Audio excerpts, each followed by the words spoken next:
ہے 4 ملکی اتحاد، امریکہ، انڈیا، آسٹریلیا اور جاپان کا، اور پھر فلپین میں آلریڈی امریکہ کی فوجیں موجود ہیں۔ وہاں پہ کچھ ایسے اتحاد بنا دیے گئے ہیں جو چائنا کے لیے بہت بڑا خطرہ بن سکتے ہیں اور چائنا کی مشکلات میں بہت اضافہ ہو سکتا ہے۔ مزاج ہے، مودی کی جو افتاد طبع ہے اور مودی کا ماضی ہے، اس کو ذہن میں رکھ کے پھر تبصرہ کرنا آسان ہو جاتا ہے۔ جو لوگ کامیابیاں پے در پہ کامیابیاں حاصل کرتے ہیں، چھوٹی سطح سے اٹھتے ہیں اور بڑے منصب پر پہنچتے ہیں، تو ان کے ہاں ایک دیوتا کا تصور اپنے بارے میں جو ذہن نشین ہوتا ہے کہ جی کامیابی ہمارے مقدر میں لکھی گئی ہے، ہم جو بھی کریں گے وہ کر کے دکھائیں گے۔ یہ ایڈونچر بھارت نے کیوں کیا؟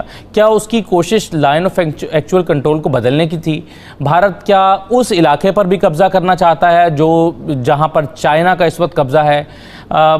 باوجود اس کے کہ بہت سارے علاقے ہیں جہاں پر چائنا کا اپنا کلیم کرتا ہے، بہت سارے ایسے علاقے ہیں جہاں پر انڈیا اپنا کلیم کرتا ہے، اس کے باوجود کئی سالوں سے اور کئی دہائیوں سے یہاں پر اپنی اپنی پوزیشنز پر یہ فوجیں برقرار ہیں، تو یہ مودی کو کیا سوجھی کہ وہاں پر جا کر یہ ایڈونچر کیا جائے؟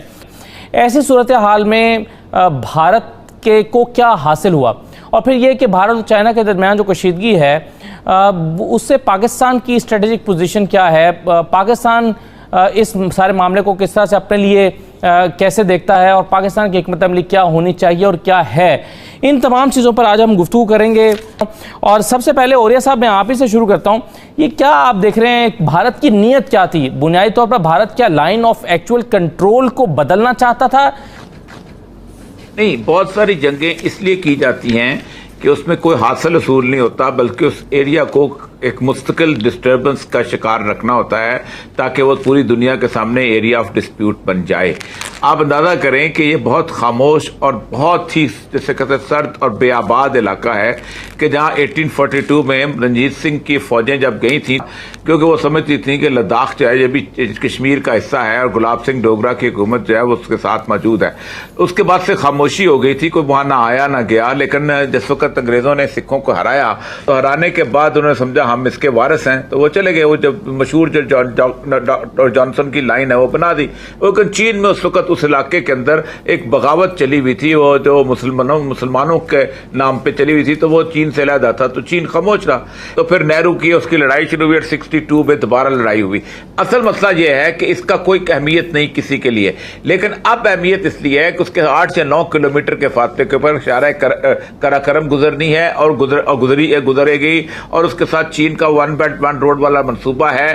اور سب سے بڑا مسئلہ یہ ہے کہ کنٹینمنٹ آف چائنا کی میجر پالیسی میں ایک یہ ہے کہ علاقہ ڈسٹرب ہو جائے، کیونکہ ظاہر بات ہے اس میں مفاد جو ہے وہ خالصتاً امریکہ کا اور ان طاقتوں کا ہے۔ اس لیے انہوں نے دیکھیں آج سے سپٹمبر میں جو پینٹاگون جو اسٹریٹجی آئی ہے فار ایسٹ کی، اس کے اندر انہوں نے کوئی 18 کے 19 ملک رکھے تھے، اور اس میں کہا تھا کہ ہماری 3,70,000 افواج جو ہیں وہ بحر ہند میں موجود ہیں، اور ہمارے تقریباً 17 کے قریب ڈفرینٹ قسم کے چھوٹے اڈے وہاں پر موجود ہیں، اور ہم بلاکا والی جگہ پہ تو ہم کنٹینمنٹ کر چکے ہوئے ہیں، اور انڈیا ہم چاہتے ہیں کہ مزید فوجیں وہاں پر رکھیں تاکہ ہم مکمل طور پہ کریں، کیونکہ ایک دفعہ یہ 1 بیلٹ 1 روڈ چلنا شروع ہو گئی تو پھر اس کو نہیں کوئی روک سکے گا۔ سویز چلنا شروع ہو گئی، اب کوئی نہیں روک سکا۔ ایک دفعہ اس پہ ٹریفک چل پڑی تو مسئلہ ہو جائے گا۔ تو اصل مسئلہ یہ ہے کہ اس پورے علاقے کو ڈسٹرب رکھا جائے۔ اسی طرح کشمیر کا ایشو بھی بلٹ اپ ہوگا، پاکستان بھارت کی جنگ بھی ایکسپیکٹڈ ہے، کیونکہ ظاہر بات ہے جب تک یہ پورے کا پورا ریجن ڈسٹرب نہیں ہوگا، چائنا جو ہے وہ اسموتھلی اس کو نہیں ایکسپٹ کر رہے گا۔ بنیادی طور پہ یہ ہے یہ سارے باتیں اس وقت مٹیریلائز ہوتی ہیں اگر جہاں ایک پیسفل قسم کی روڈ کی موومنٹ ہوتی ہے، ورنہ یہ چین جو ہے وہ علیحدہ ہے، ایک سر ہے، پوری دنیا ایک دھڑ ہے، یہ نیک جو ہے یہ گوادر سے لے کے گلگت تک جو ہے وہ ایک روڈ ہے۔ اس نیک کو ڈسٹرب رکھا جائے، اس نیک کو خراب رکھا جائے، اس نیک کو کاٹا جائے تو چین واپس جو ہے اپنے اس میں آ جائے گا۔ یہ بنیادی مقصد ہے۔ رائٹ جی، جنرل صاحب آپ کی کیا رائے ہے؟